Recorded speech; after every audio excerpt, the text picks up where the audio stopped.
بسم اللہ الرحمن الرحیم۔ محترم ناظرین، السلام علیکم۔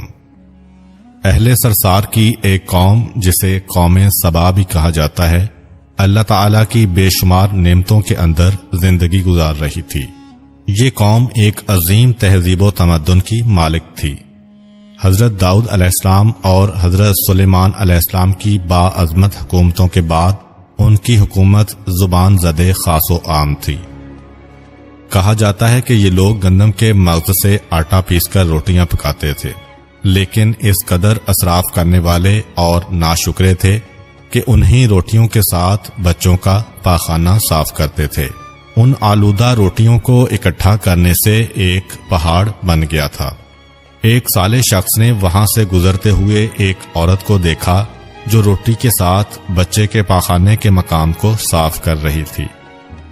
اس شخص نے عورت سے کہا، تیرے اوپر افسوس، خدا سے ڈر، کہیں ایسا نہ ہو کہ خدا تیرے اوپر اپنا غضب ڈھائے اور تجھ سے اپنی نعمت چھین لے۔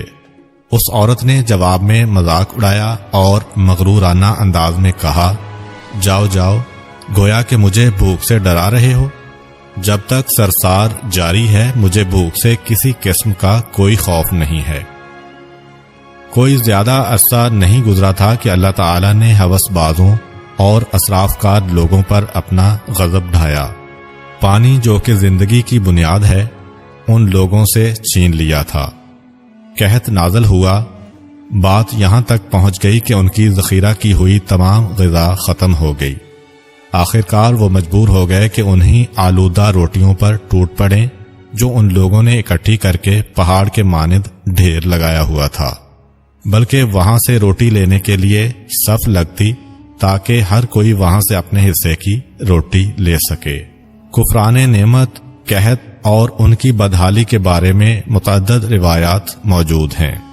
سورہ نحل کی آیت نمبر 112 اور 113 میں یوں ارشاد ہوتا ہے، اور اللہ نے اس قریہ کی بھی مثال بیان کی ہے جو محفوظ اور مطمئن تھا، اس کا رزق ہر طرف سے باقاعدہ آ رہا تھا، لیکن اس قریہ کے رہنے والوں نے اللہ کی نعمتوں کا انکار کیا تو خدا نے انہیں بھوک اور پیاس کا مزہ چکھایا، صرف ان کے ان اعمال کی بنا پر کہ جو وہ انجام دے رہے تھے، اور یقیناً ان کے پاس رسول آیا تو انہوں نے اس کی تکذیب کر دی، تو پھر ان تک عذاب آ پہنچا کہ یہ سب ظلم کرنے والے تھے۔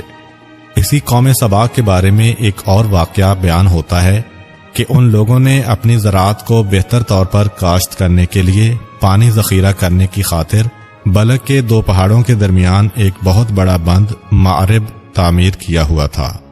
سوراخ اور دوسرے پہاڑوں سے گزرا ہوا پانی اس بند میں آ کر وافر مقدار میں جمع ہو جاتا تھا۔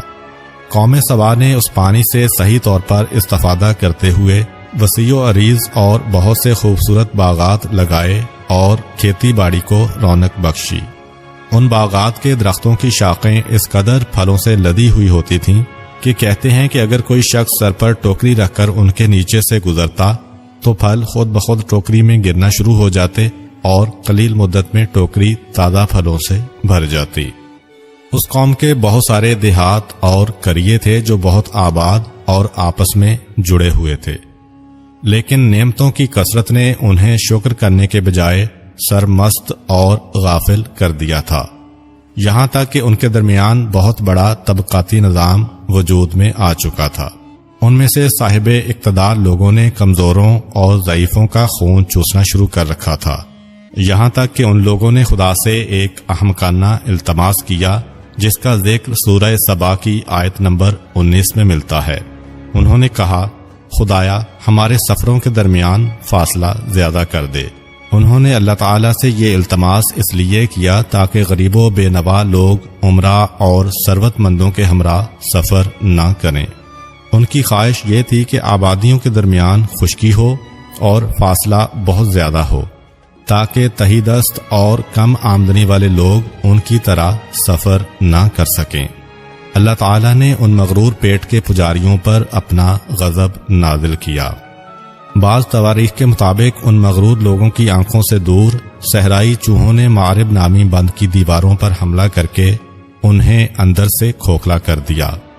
ادھر سے بارشیں زیادہ ہوئیں جن کی وجہ سے سیلاب آ گیا اور اس بند میں پانی بہت زیادہ اکٹھا ہو گیا۔ اچانک بند کی دیواریں ٹوٹیں، اس سے ایک بہت بڑا سیلاب آیا جس میں تمام دیہات، آبادیاں، مال مویشی، باغات، کھیتیاں، ان کے محل اور گھر پانی میں غرق ہو کر نابود ہو گئے۔